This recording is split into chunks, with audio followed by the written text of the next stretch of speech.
Most people spend their entire lives trapped in invisible prisons, relationships that siphon their energy, jobs that grind them into dust, and conversations that leave them hollow. And if you're honest, you know exactly what I mean. You've felt that quiet dread in your chest when your phone lights up with yet another demand for your attention.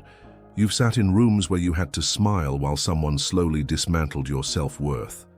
You've swallowed your truth because you believed that keeping the peace was the price you had to pay for love. But what if everything you were taught about loyalty, respect, and connection was wrong?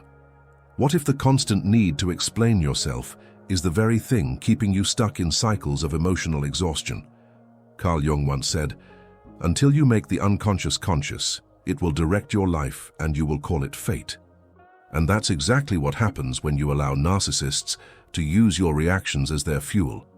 In this video, I'm going to show you a path that most people never dare to walk. A path where you stop just saying you've had enough and start embodying that truth so completely that the people who used to manipulate you either transform or disappear. It's not an easy journey, but it is the only way to reclaim the peace and self-respect you were never meant to lose. You will discover how to recognize the toxic cycle, how to declare your final boundaries without guilt, and how to become so authentic that only genuine people remain in your life. If you've ever wondered whether you could live without the constant weight of proving your worth, you're exactly where you need to be. This isn't just a video, it's your invitation to liberation. If you're ready to finally break free, tap the like button and subscribe now. Let's begin. Most people have no idea how their own reactions keep them chained to a toxic cycle. You wake up early, already exhausted from a job that barely pays the bills, and before you've even tasted your coffee, your phone buzzes. A message filled with passive aggression, complaints, or guilt trips. You tell yourself, "I have to reply or they'll be angry." And just like that, you feed the narcissist exactly what they crave, your emotional energy. Carl Jung called this unconscious agreement a hidden contract, one you never signed on paper but continue to honor every single day. It's a contract that trades your self-respect for a fleeting sense of peace that never lasts. When you react, defend, or try to explain yourself, you unknowingly validate their distorted reality. You give them proof that you can still be manipulated. This is not your fault. Most people were trained from childhood to keep the peace at any cost. But the cost is your spirit. Imagine your energy like a candle in a drafty room. Every time you argue back or send a long text explaining your point, the flame flickers and shrinks. Narcissists don't always want to win the argument. They want to watch you burn your own light out. Jung's idea of the toxic cycle isn't about drama alone. It's about a pattern that repeats because your unconscious mind believes conflict equals connection. If you grew up watching your parents shout and criticize each other, your nervous system learned that tension is normal. So you mistake anxiety for intimacy. You stay hooked. And the narcissist knows precisely how to keep you there. Even when you promise yourself, "This time I won't react," they will test your limits, probing for any tiny crack in your emotional boundaries. And most days, they find it. You may think you can outsmart this by being more logical or more forgiving. But narcissists don't operate within the rules of logic. They thrive on the unpredictability of your reactions. One day you're compliant and gentle. The next, you explode with rage. Both responses feed the same monster. This is why Jung insisted that unless you make the unconscious conscious, it will direct your life and you'll call it fate. Maybe you've noticed that every relationship feels like a variation of the same exhausting theme. That is the invisible cycle at work. A loop that continues because you haven't yet stepped outside of it to see it clearly. This is not about blame, it's about recognition. Because the moment you see the pattern, you have the first taste of freedom. Picture a factory worker in Manchester, his hands raw from 12-hour shifts, coming home to a partner who demands endless explanations for imagined slights. Or a single mother in Detroit, who apologizes for hours after a trivial disagreement because she was conditioned to fear abandonment. These stories are not rare. They are the quiet tragedies happening behind closed doors in every neighborhood. This cycle doesn't care if you are wealthy or poor, but for working people already crushed by economic stress, it hits harder. The narcissist offers just enough warmth to keep you hoping for change, then punishes you the moment you relax. You are trained to believe that if you just work harder to please them, peace will come. But peace never comes from compliance. It comes from awareness. You might be wondering, how do I stop giving my energy away? Start by observing, without reacting. This is harder than it sounds. When the narcissist provokes you, your nervous system lights up like an alarm. You feel compelled to respond, to fix, to defend. But imagine if you simply watched their words fall flat, like a stone sinking in water. When you don't feed their drama, you begin to reclaim fragments of your power. Jung called this the first step toward psychological finality, the decision to stop participating in what you never truly agreed to. It doesn't mean you stop caring. It means you stop enabling. And that distinction is the beginning of your liberation. If you've ever felt that you were drowning in arguments that go nowhere, you're not imagining it. Narcissists are experts at creating circular conversations, conflicts with no resolution. They say things designed to trigger your deepest insecurities, then act surprised when you react.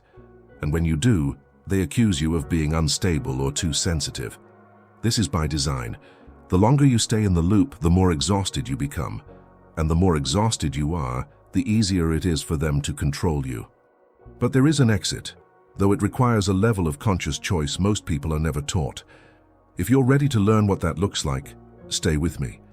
People think walking away from toxic cycles is about anger, but true detachment is far more powerful. It is quiet. It is steady. It is the unshakable knowing that you no longer owe anyone an explanation for your self-respect. When you decide you will no longer fuel the narcissist's false self, they will feel the change immediately. They may rage, they may plead, they may accuse you of being cruel, but their desperation is simply evidence that you've reclaimed something vital, something they believed they owned, your attention.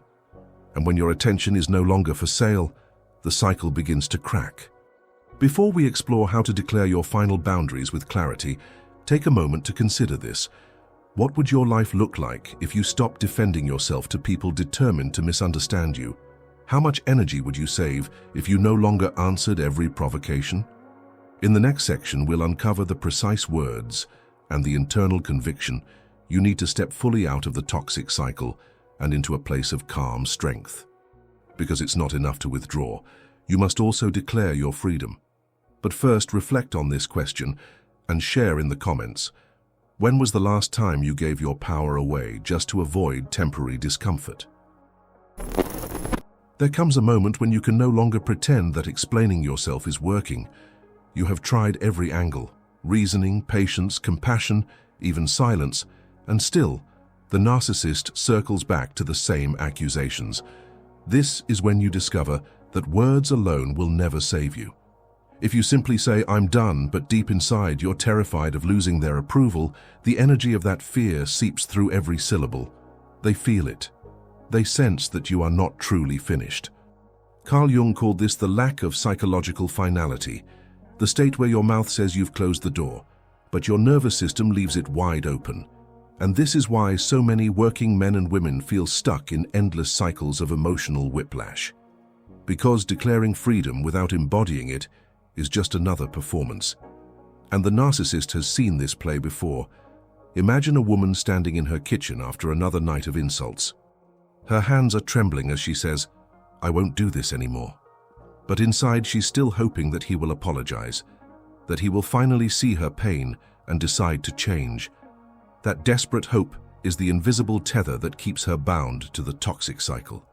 Jung believed that true liberation requires the death of illusions, the illusion that someone who thrives on your pain will ever become your healer, the illusion that your worth depends on someone else's acknowledgement. When you say you're done, it must not be a tactic, it must be an ending. Not a plea for transformation, but an act of self-respect so complete that no response can shake it. Many people fear that this level of clarity is cold or heartless, but in reality, it is the most loving choice you can make, for yourself and for them. Because the moment you stop performing, you force the narcissist to confront their own emptiness. No longer can they rely on your reactions to confirm their significance. They are left alone with the silence that terrifies them, and in that silence, their false self begins to collapse. Some will rage against it, some will plead, some will vanish, but every response is a testament to the power of your authentic withdrawal. This is what Jung meant when he said that until you make the unconscious conscious, it will direct your life. The declaration is the doorway, but the conviction behind it is what locks the door. Think of a tired father who has spent years justifying himself to a partner who calls him worthless. Every night he dreams of a simple life, where he can come home and not feel like he's stepping onto a battlefield. One evening, he stops mid-argument, looks her in the eyes and says calmly, "Starting today, I'm done having these kinds of conversations with you." No drama, no justification. Just a quiet knowing that nothing he says will ever be enough for her. In that moment, the air shifts. She senses that this is different, and she panics, because for the first time he is no longer feeding her the chaos she requires to feel alive. Most people underestimate how profound this shift feels. Your body recognizes it before your mind does, a calm certainty that settles into your bones. You no longer feel compelled to explain your position or prove your goodness. You realize that your peace is not negotiable. This is psychological finality in action. When your energy aligns perfectly with your words, when the narcissist tries to bait you back into conflict, you simply don't respond. Not out of spite, but out of a deeper loyalty to your own spirit. This is the turning point when you stop being a participant in your own suffering. And yet, the moment you declare your boundaries, expect the narcissist to escalate. They will call you cold, selfish, or disloyal. They will remind you of every sacrifice they made, every time they pretended to care. This is not love, it is a last-ditch effort to re-establish control. Remember, your refusal to engage is a mirror that shows them what they have become. Some people cannot bear that reflection, and so they will attack it, hoping to make you doubt yourself. Do not. Your clarity is the medicine their chaos cannot tolerate. But what does this look like in real life? It looks like not answering the late-night texts designed to reel you back in. It looks like leaving the room when the conversation turns toxic. It looks like no longer rehearsing speeches in your head, trying to find the perfect combination of words to finally be understood. Because the truth is, understanding is not the goal of a narcissist. The goal is your reaction. And once you withdraw that, you have nothing left to prove. Before we move on to how this decision transforms every relationship in your life, pause and ask yourself, what would it feel like to never again explain your worth to someone who profits from your self-doubt? In the next section, we'll explore how to become the person who naturally repels drama, without needing to raise your voice or convince anyone of your value. But first, I invite you to share in the comments. What is the one conversation you are finally ready to end forever? There is a moment in every person's life when they realize they have been living as a version of themselves designed to be acceptable, polite, agreeable, compliant. It's the self that learned to tolerate disrespect because, somewhere along the way, you were taught that harmony was more important than dignity. Carl Jung called this the compliant self, the mask you wear to keep relationships intact, even if it means betraying your own soul. For the working man who spends 12 hours on the assembly line only to come home to a partner who scolds him for being late, this mask is a survival strategy. For the single mother who bites her tongue every time her family questions her decisions, the mask is a desperate attempt to avoid more conflict. But the price of this mask is steep, a life spent quietly dying inside. The death of this compliant self is not an act of rage. It is an act of reclamation. When you finally look at the pattern and say, "I will not play this role anymore," you do something most people never dare. You betray the story that kept you small. You betray the belief that if you just explained yourself one more time, they would see your worth. You betray the fantasy that someone else's approval is the currency of your happiness. And in that betrayal, you become someone new, someone who understands that self-respect is not negotiable. This transformation is not about becoming hard or cynical. It is about becoming authentic. Because authenticity is the state of no longer needing permission to be yourself. Think of a woman who has spent years tolerating a narcissist's constant criticism. She has read every self-help book, tried every communication technique, prayed for change. But change never came. One morning, she realizes she doesn't need to wait for an apology to move on. She doesn't need to explain why she deserves peace. She simply decides that her mental health is no longer up for debate. This is the moment the old self dies. It is not dramatic. It is not loud. It is quiet, steady, unmistakable, like a door closing for the last time. And in that closing, she finally feels free. People will tell you that this kind of clarity is selfish. They will say you owe it to others to keep explaining, keep forgiving, keep performing. But let me ask you, how many more years of your life are you willing to spend proving you are good enough to people who refuse to see you? How much more of your spirit will you sacrifice to maintain connections built on your silence? Jung taught that when you stop participating in familiar patterns, you disrupt the entire system. And sometimes people will leave because you no longer serve the role they need you to play. That is not your loss. That is your deliverance. Authenticity repels the narcissist because it starves them of the chaos they require to feel powerful. When you stand in your truth without apology, they have nothing left to feed on. This is why many narcissists vanish when you stop reacting. Your refusal to engage is not just a boundary. It is an eviction notice to every person who profited from your self-doubt. And while their departure can feel like grief, it is actually the space where your real life begins. Because only when you stop tolerating disrespect can you discover the relationships that are built on mutual respect and shared humanity. Imagine a father who, after decades of compliance, finally tells his grown children, "I love you, but I will no longer accept being spoken to with contempt." He expects anger. He expects blame. But what he doesn't expect is the sudden sense of relief that floods his chest. For the first time, he feels the weight lift from his shoulders, because he is no longer carrying the burden of everyone else's expectations. That moment is the death of the compliant self and the birth of something unbreakable. This is not arrogance. This is self-respect in its purest form. You may be wondering what happens next. What happens after you drop the mask and stand fully in your truth? At first, it feels raw, uncertain, like stepping into a dark room without knowing what you'll find. But in that darkness, you discover a strength that was always yours. You realize that your worth has never depended on someone else's validation, that your peace is not a favor you must earn, but a birthright you reclaim. And in that realization, you become someone the narcissist can no longer control. Before we close, I want you to consider this. What would your life look like if you never again tolerated conversations that drained your spirit? What relationships would fall away, and which new ones would emerge to take their place? In our final section, we'll explore how to integrate this newfound self-respect into every part of your life, so you never again confuse compliance with love. But first, I invite you to share in the comments, what is the one part of your compliant self you are ready to lay to rest forever? You've just taken the first step into a reality that most people never glimpse. A reality where your worth no longer depends on how much chaos you can endure, how many apologies you can offer, or how convincingly you can pretend to be unaffected. This is the place where self-respect stops being a slogan and becomes a practice. But understanding these ideas isn't enough. Transformation only happens when you choose to act.